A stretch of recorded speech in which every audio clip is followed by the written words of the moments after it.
Greatest God day. I've seen a lot of people get excited over a lot of things, but what I saw last night blew my mind in a whole nother level. My wife Jennifer and I, we like to go out to dinner once or twice a week. We have these things called love meetings. And one of the things that we like to ask each other is, what is it you think I need to work on that's holding me back? And my wife laughed and she goes, make sure you only give me one.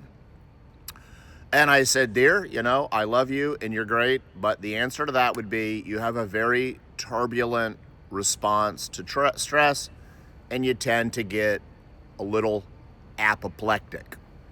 It's just a pattern.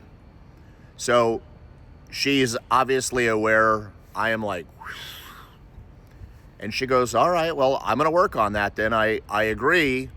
And she goes, well, what do you do when you do it? And I said, and we both believe in God, but we're at like different levels of the journey.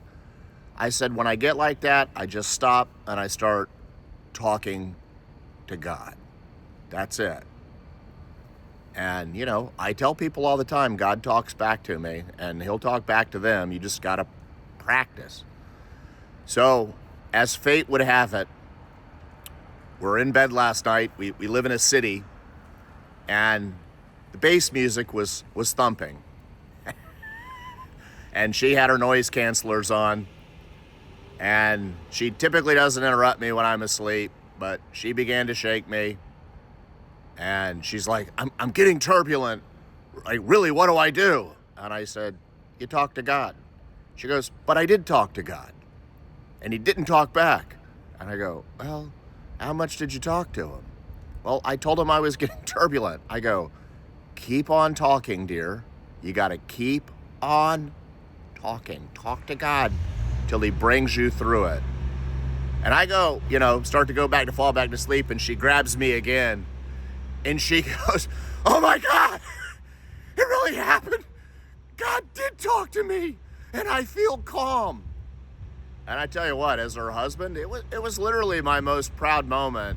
And I was so excited to see that she learned it really is true. And I said, well, what did God tell you? And she goes, well, we're going to move. And I said, and why did God tell you we're going to move? And she said, because living in a city doesn't align with our core values. For tips on listening to God, give us a follow.